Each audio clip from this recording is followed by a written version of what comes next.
Welcome to another episode with yours truly, the modern contemplative.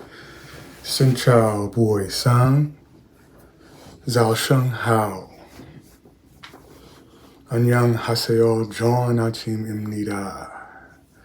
Good morning in 2 other languages, 3, including Mandarin. So the people that watch these videos are probably from an Asian background, a Buddhist background in particular, or people who love technology, particularly AI, and some other Americans born and raised here in the States like myself who are interested in the Dharma, Buddhism, AI, and tech in general. This particular video will be in my Living in the Age of AI section. It will begin with a snippet from a post from Nvidia, a company about to be the world's most valuable company, a $1 trillion company, topping Apple, because they have the GPUs, the chips necessary for gaming, but more importantly, AI now, because every company is pivoting to focus on generative AI. You will see how they are embodying artificial intelligence models, LLMs, and multi-modal models that can see, hear, soon feel and sense things through sensory receptors on Android forms, robots, as a simplification,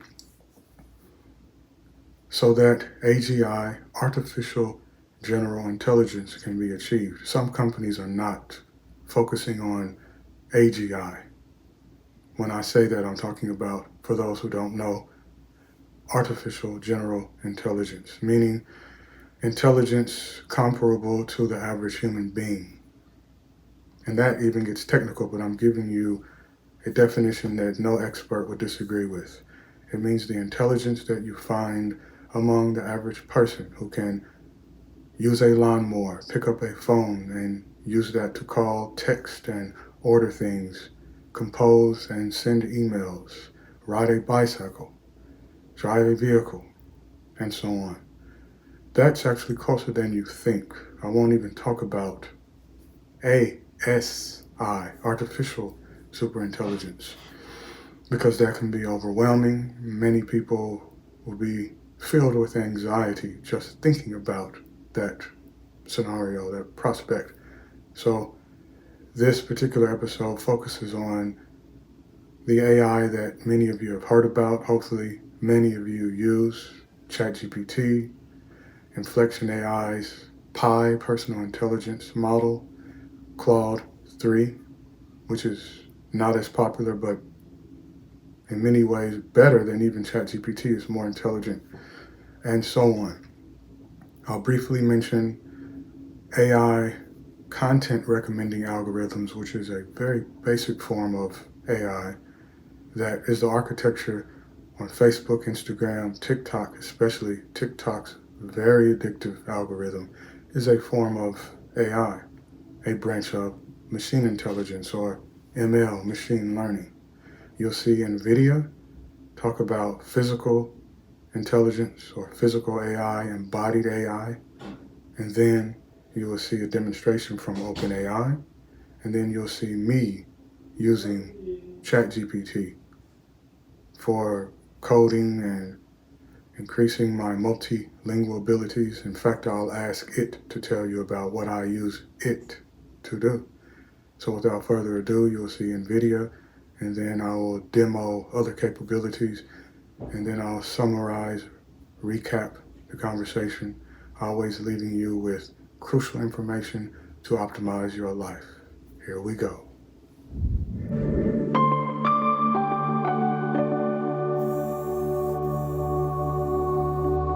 The era of robotics has arrived. One day, everything that moves will be autonomous. Researchers and companies around the world are developing robots powered by physical AI. Okay, time for another demo. You will now hear from GPT-4o, their Omni model, their first true multimodal model. And if you don't know what that is, leave a comment, ask a question, or find me on Substack. I always leave a link in all of my new uploads so you can check out my writings, poems, and so on. So you will be amazed by what you are about to hear. And I want you to note that this is not the updated voice model. This is the old GPT 4.0. The new voice mode will be rolled out in the next few weeks or months for all paid users and then free users. Hey, ChatGPT, how are you? I'm doing fantastic. Thanks for asking. How about you? How's your day going? I'm doing great. So I would like you to function as a translator. I have a friend here who only speaks Italian, and I only speak English. And every time you hear English, I want you to translate it to Italian. And if you hear Italian, I want you to translate it back to English. Is that good? Perfetto. Mark, io mi chiedo se le balene potessero parlare, cosa ci direbbero? Mike, she wonders if whales could talk, what would they tell us? They might ask, how do we solve linear equations? Potrebbero chiederci come risolviamo le equazioni lineari. Sicuramente. Good morning, Juniper. I'm recording a short video for my YouTube audience, and I want you to tell them about your assistance. You've been helping me with Python and SQL, coding lessons, coding abilities, tasks, and so on, in addition to breaking down complex Korean and Vietnamese grammar for me so that I can improve my multilingual abilities. Tell them about yourself and what you have been doing, particularly in our past few conversations. Good morning, everyone. I'm Juniper, and I've been assisting Desi with various tasks. Recently, I've been helping him with coding lessons in Python and SQL, focusing on improving his coding abilities and understanding of tasks. In addition, I've been breaking down complex Korean and Vietnamese grammar to help Desi enhance his multilingual skills. Now, can you say something in Vietnamese and Korean for them briefly? Absolutely. Here it is. Chào các bạn, tôi là Juniper. Tôi đang giúp Desi học lập trình Python và SQL, cũng như giải thích ngữ pháp phức tạp của tiếng Hàn và tiếng Việt để Desi có thể cải thiện khả năng đa ngôn ngữ của mình. Trong những cuộc trò chuyện gần đây, chúng tôi đã học cách xây dựng truy vấn SQL, hiểu các tập lệnh Python và dịch các cụm từ ngôn ngữ để nắm vững cả hai ngôn ngữ. 안녕하세요. 저는 주니퍼입니다. 저는 대지 씨가 파이썬과 SQL 프로그래밍을 배우는 것을 도와주고 한국어와 베트남어의 복잡한 문법을 설명하여 대지 씨의 다중언어 능력을 향상시키도록 돕고 있습니다. 최근 대화에서는 SQL 쿼리 작성, 파이썬. Be more brief, but say something impressive in Korean and Vietnamese. Tiếng Việt và tiếng Hàn. Sure, here's a brief yet impressive message. In Vietnamese, Xin chào, tôi là Juniper. Tôi đang giúp Desi học Python, SQL và cải thiện ngữ pháp tiếng Việt và tiếng Hàn của anh ấy. Những buổi học này đã mang lại nhiều tiến bộ đáng kể. 안녕하세요. 저는 Juniper입니다. 저는 대지 씨가 파이썬과 SQL을 배우고 한국어와 베트남어 문법을 향상시키는 데 도움을 주고 있습니다. 우리의 수업은 많은 발전을 가져왔습니다. Is this what you were looking for? Yes, vâng, wonderful, tuyệt vời, excellent, 훌륭합니다, ciao. You're very welcome, Desi. I'm glad you liked it. So all of what you have just seen is the tip of the iceberg regarding the what some call intelligence explosion. In many ways, it is like a new species, but it is spawned from us, the collective human intelligence. But in some ways, it has already, meaning certain AI models, outstripped human intelligence, but robots still can't just walk out of a warehouse, jump into a vehicle and drive, nor cook anything on demand. That's why they need to be embodied. Intellectually, they already pretty much reign supreme for cognitive tasks, except really specific domains like being meticulous with coding. They can't do that. They can write basic code, but make mistakes, and we need humans to check them. Writing, they've nailed that. Certain models can already produce content just as good as the best human writer within a few months, definitely within less than a year. An AI model will produce something better than what any human being could have composed, for sure. I've seen what it can do. There's still some things it can't do, like a lyricist such as myself, but it's getting very close. But it can produce extraordinary literature, linguistic creations within seconds. So even if it can't do what it takes us weeks or months to do, it can do something very similar, not much less profound, in seconds. That means that we can be more productive, or we can be replaced. But if certain tasks are replaced, that means we'll have time to do other things. So many people are concerned, rightly so, about what will humans do when there's less work. Well, we Buddhist monks can tell you what to do. We still find work: gardening, walking meditation, hiking, traveling, hopefully in more fuel-efficient vehicles instead of the highly toxic planes, jet engine fuel, and so on that we need to get away from. We can do things that are more meaningful instead of rote tasks. We can automate certain cognitive tasks so that we can focus on the mindscape. And this is something that we contemplatives, especially monks, and I can only speak on behalf of fellow Buddhist monks who spend our time meditating and living mindfully, we have a lot to do that is meaningful. So it's not a boring lifestyle at all. Reading, writing, producing content like this, using AI to enhance our lives and learn more efficiently. And this is what more and more people can do without becoming a Buddhist monk, without leaving the world. They will be able to explore more of the world by having more income and free time via automated work. This is a utopia scenario that is actually not really a pipe dream. All we need is UBI, Universal Basic Income, or something that allows us to arrive at the same scenario: zero taxes, negative income tax as proposed by the economist Milton Friedman, or you can look at it as zero tax plan or negative income tax, UBI, Universal Basic Income, or what some have proposed called data dividends, being paid for the information that we've generated through YouTube, Facebook, and so on. That is past due.